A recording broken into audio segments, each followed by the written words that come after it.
Hi dears, എന്തൊക്കെ എല്ലാവരുടെയും വിശേഷം? എല്ലാവരും സുഖമായിരിക്കുന്നോ? അപ്പോൾ മുത്തുമണികളെ, ഞാനിന്ന് ഷെയർ ചെയ്യുന്നത് ഒരു കിഡ്ലൻ ടേസ്റ്റിലുള്ള നല്ലൊരു ബ്രേക്ക്ഫാസ്റ്റ് ആയിട്ടോ അല്ലെങ്കിൽ നമുക്ക് ഈവനിങ് സ്നാക്കായിട്ടോ ഡിന്നറായിട്ടൊക്കെ കഴിക്കാൻ പറ്റിയിട്ടുള്ള നല്ലൊരു റെസിപ്പിയാണ് ഷെയർ ചെയ്യുന്നത്. ഒരു പാപ്പുട്ടിൻ്റെ റെസിപ്പിയാണ് കേട്ടോ ഷെയർ ചെയ്യുന്നത്. നല്ല ടേസ്റ്റാണ് കഴിക്കാനായിട്ട്. അപ്പോൾ സിമ്പിളാണ് തയ്യാറാക്കിയെടുക്കാൻ, വളരെ കുറഞ്ഞ ഇൻഗ്രീഡിയൻസും മതി. അപ്പോൾ നമുക്കിത് എങ്ങനെ ഉണ്ടാക്കുന്നത് നോക്കാം. വീഡിയോയിലേക്ക് പോകുന്നതിന് മുമ്പ് വീഡിയോ എല്ലാവരും ഒന്ന് സ്കിപ്പ് ചെയ്യാതെ മുഴുവനായിട്ട് കാണാൻ ശ്രമിക്കണേ. അപ്പോൾ നമുക്കിത് എങ്ങനെ ഉണ്ടാക്കുന്നത് നോക്കിയാലോ. അതിനായിട്ട് ഞാൻ ആദ്യം തന്നെ ഒരു ബൗൾ എടുത്ത് വെച്ചിട്ടുണ്ട്. അതിലേക്ക് 1 കപ്പ് പുട്ടുപൊടിയാണ് ഞാൻ ഇട്ട് കൊടുക്കുന്നത്. നിങ്ങൾക്ക് കൂടുതൽ വേണമെന്നുണ്ടെങ്കിൽ കൂടുതൽ അളവിലെടുക്കുക കേട്ടോ. നമ്മൾ കടയിൽ നിന്നൊക്കെ മേടിക്കുന്ന നമ്മുടെ പുട്ടുപൊടിയില്ലേ, അത് അജ്മിയുടെ പുട്ടുപൊടിയാണ് ഞാൻ എടുത്തിട്ടുള്ളത്. അതിലേക്ക് ആവശ്യമായിട്ടുള്ള കുറച്ച് ഉപ്പ് ഇട്ട് കൊടുക്കുന്നുണ്ട്.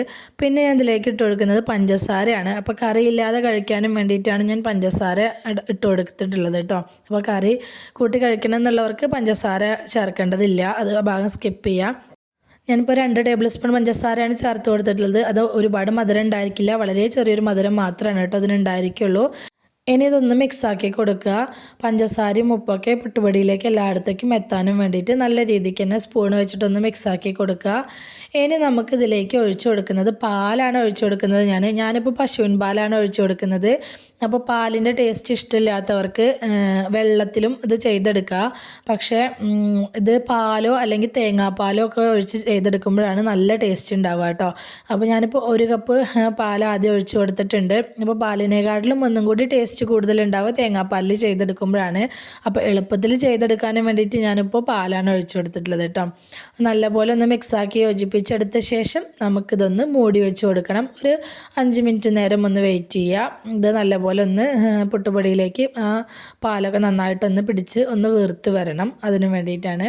ഇതിപ്പോൾ 5 മിനിറ്റിന് ശേഷം ഞാൻ മൂടി തുറന്ന് നോക്കിയപ്പോൾ നമ്മുടെ പുട്ടുപൊടിയിലത്തെ പാലൊക്കെ വറ്റി ഈ ഒരു പരുവത്തിലായിട്ടാണ് ഇരിക്കുന്നത്.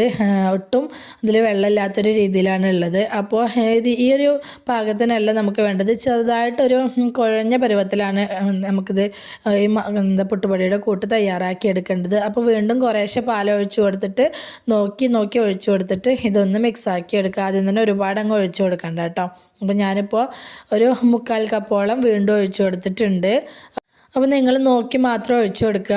നിങ്ങൾ എടുക്കുന്ന പുട്ടുപൊടിക്ക് അനുസരിച്ച് വെള്ളത്തിൻ്റെ അളവിൽ ചെറിയ വ്യത്യാസമൊക്കെ ഉണ്ടായിരിക്കും കേട്ടോ.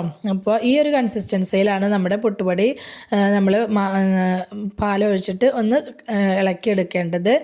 ഇനി ഇതിലേക്ക് തേങ്ങ ചേർത്ത് കൊടുക്കണം. തേങ്ങയ്ക്ക് പ്രത്യേകിച്ച് ഒരു അളവൊന്നുമില്ല, നമുക്ക് ഇഷ്ടമുള്ള അത്ര ചേർത്ത് കൊടുക്കുക. തേങ്ങയൊക്കെ നല്ലോണം ചേർക്കുന്ന സമയത്ത് ഇത് കഴിക്കുന്ന സമയത്ത് നല്ല ടേസ്റ്റ് ഉണ്ടായിരിക്കും. ഞാനിപ്പോൾ ഒരു 1/2 കപ്പ് നിറയെ തേങ്ങ ചേർത്ത് കൊടുത്തിട്ടുണ്ട്. തേങ്ങ ചേർത്ത് കൊടുത്തിട്ട് ഈ പൊട്ടുപൊടിയും തേങ്ങയും കൂടി നന്നായിട്ട് യോജിച്ച് കിട്ടുന്ന വിധത്തിൽ നല്ലപോലെ ഒന്ന് ഇളക്കി മിക്സാക്കി എടുക്കുക. അതുപോലെ സ്പൂൺ വെച്ച് തന്നെ ഇളക്കി കൊടുത്താൽ മതി കേട്ടോ. എളുപ്പമാണ് ചെയ്തെടുക്കാനായിട്ട്. ഇത് ഉണ്ടാക്കിയെടുക്കാൻ വളരെ സിമ്പിളാണ് കേട്ടോ. അപ്പോൾ ഇനി നമുക്കിതൊന്ന് ആവിയായിട്ട് വേവിച്ചെടുക്കണം. അതിന് പറ്റിയ എന്ത് പാത്രമാണോ നമ്മുടെ കയ്യിലുള്ളത് അത് ഉപയോഗിക്കുക. സ്റ്റീലിൻ്റെ കിണ്ണൊക്കെ ഉണ്ടാവില്ലേ, പ്ലേറ്റൊക്കെ ഉണ്ടായിരിക്കില്ലേ, അതൊക്കെ ഉപയോഗിക്കുക കേട്ടോ. ഞാനിപ്പോൾ ഒരു കേക്ക് ടിന്ന് എടുത്തിട്ടുള്ളത്. അതിലേക്ക് ഒന്നല്ലെങ്കിൽ ഓയിൽ അല്ലെങ്കിൽ നെയ്യ് ഇതിൽ ഏതെങ്കിലും ഒന്ന് ആക്കി കൊടുത്തിട്ട് ഇതുപോലെ ഒന്ന് ബ്രഷ് ചെയ്തിട്ട് എല്ലാ ഭാഗത്തേക്കും ഒന്ന് ആക്കി കൊടുക്കുക. ഞാൻ കുറച്ച് ഓയിലാണ് ആക്കി കൊടുത്തിട്ടുള്ളത് കേട്ടോ. അപ്പോൾ നെയ്യ് താല്പര്യമുള്ളവർ അത് ചെയ്താലും മതി. ഇനി ഇതിലേക്ക് നമ്മൾ ഈ പുട്ടുപൊടിയുടെ കൂട്ട് ഇട്ട് കൊടുക്കുക.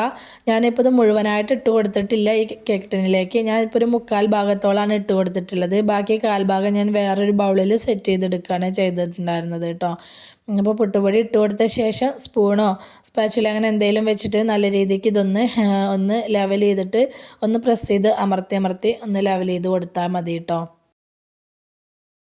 അപ്പോൾ ഞാൻ പറഞ്ഞ പോലെ കറി കൂട്ടി കഴിക്കാനും കറി ഇല്ലാതെ കഴിക്കാനും ഒക്കെ അടിപൊളി ടേസ്റ്റുള്ള ഒരു നല്ലൊരു റെസിപ്പി തന്നെയാണ് കേട്ടോ. അപ്പോൾ വ്യത്യസ്തമായിട്ടുള്ളൊരു ബ്രേക്ക്ഫാസ്റ്റ് റെസിപ്പിയൊക്കെ തയ്യാറാക്കി എടുക്കണം എന്നുള്ളവർക്ക് ഇത് ഒന്ന് ട്രൈ ചെയ്ത് നോക്കാം. തീർച്ചയായിട്ടും ഇഷ്ടപ്പെടുന്നൊരു ടേസ്റ്റ് തന്നെയാണ് ഇതിനുള്ളത്. ഞാനിതപ്പോൾ കേക്ക് ടിന്നിലുള്ളത് ഒന്ന് ലെവൽ ചെയ്തെടുത്തിട്ടുണ്ട്. ഇനി ഇതൊന്ന് ആവിയായിട്ട് എടുക്കണം. അപ്പോൾ അതിനായിട്ട് ഞാനൊരു ഇഡ്ഡലി ചെമ്പിൽ തട്ട് വെച്ച് കൊടുത്തിട്ട് അതിലേക്കാണ് ആവിയാറ്റാനായിട്ട് വെച്ച് കൊടുത്തിട്ടുള്ളത്. നിങ്ങളുടെ കയ്യിൽ ആവിയാറ്റാൻ പറ്റിയിട്ടുള്ള എന്ത് പാത്രമാണോ ഉള്ളത് അത് ഉപയോഗിച്ചാലും മതി കേട്ടോ. ഒരു മീഡിയം ഫ്ലെയിമിൽ വെച്ച് കൊടുക്കുക. ഒരു 15-20 മിനിറ്റ് നേരം നമുക്കിതൊന്ന് ആവിയാറ്റാം. അപ്പോൾ 15 മിനിറ്റിന് ശേഷം ഞാനൊന്ന് മൂടി തുറന്നിട്ടുണ്ട്. അപ്പോൾ നമ്മുടെ പാപ്പുട്ട് ഇവിടെ റെഡി ആയിട്ടുണ്ട്. ഇനി ഇതൊന്ന് ചൂടാറാനായിട്ട് മാറ്റി വെക്കണം. ഞാനിത് അപ്പോൾ ഒന്ന് അടുപ്പത്തു നിന്ന് എടുത്ത് മാറ്റിയിട്ടുണ്ട്, ഒന്ന് ആറാനായിട്ട് വെച്ചിട്ടുണ്ട് കേട്ടോ. അപ്പോൾ ആറിയ ശേഷം നമ്മൾ നോക്കുന്ന സമയത്ത് ഇതുപോലെ കേക്ക് ടിന്നിൻ്റെ സൈഡിൽ നിന്നൊക്കെ ഇതൊന്ന് വിട്ട് വന്നിട്ടുണ്ട്. ഇത് പെട്ടെന്ന് തന്നെ നമുക്കിത് എടുക്കാൻ കിട്ടും കേട്ടോ. ഇതൊന്ന് ഇപ്പോൾ കണ്ടേ, ഞാൻ വേറൊരു ബൗളിൽ സെറ്റ് ചെയ്തിട്ടുണ്ടായിരുന്നു പറഞ്ഞില്ലേ, അതാണത്. ഞാനിപ്പോൾ ഒരു പ്ലേറ്റ് വെച്ച് കൊടുത്തിട്ടുണ്ട്, അതിലേക്ക് ഇതൊന്ന് കമഴ്ത്തിയിട്ട് കൊടുക്കുന്നുണ്ട് കേട്ടോ. സിമ്പിളായിട്ട് തന്നെ പോന്ന് കിട്ടും, കാരണം നമ്മളിത് ഓയിലോ നെയ്യൊക്കെ തടവിയിട്ടാണല്ലോ ആവിയായിട്ടാനായിട്ട് വെച്ചിട്ടുള്ളത്. അതുകൊണ്ട് തന്നെ പെട്ടെന്ന് തന്നെ ഇത് പോന്ന് കിട്ടും. അതിന്ന് ഇത്രയേ ഉള്ളൂ, സിമ്പിൾ പരിപാടിയാണ്. ഞാനിപ്പോൾ ആ ബൗളിലുള്ളതുപോലെ കൈ കൊണ്ടൊന്ന് 4 സൈഡിൽ നിന്ന് വെടിയിപ്പിച്ചിട്ട് ഇതുപോലെ ഒന്ന് കമഴ്ത്തിയിട്ട് ഒന്ന് തട്ടിക്കൊടുത്താൽ അതും പെട്ടെന്ന് തന്നെ എടുക്കാനായിട്ട് കിട്ടിയിട്ടുണ്ട് കേട്ടോ. ഉണ്ടോ, ഇത് ഏതൊരു രീതിയിൽ വേണമെങ്കിലും നമുക്ക് എന്ത് പാത്രത്തിൽ വെച്ചിട്ട് വേണമെങ്കിലും ആവിയാറ്റി എടുക്കുക. നല്ല രസമാണ് കേട്ടോ കാണാൻ. ഇപ്പോൾ നമുക്കൊരു ഗസ്റ്റൊക്കെ വന്ന സമയത്താണെങ്കിൽ ഇതുപോലെ ഉണ്ടാക്കി വെച്ചിട്ടുണ്ടെങ്കിൽ കാണാൻ നല്ല ഭംഗിയാണ്. നമുക്ക് ഇഷ്ടമുള്ള ഷേപ്പിൽ ഇത് കട്ട് ചെയ്തെടുക്കുക കേട്ടോ. കട്ട് ചെയ്തിട്ട് സെർവ് ചെയ്യുക.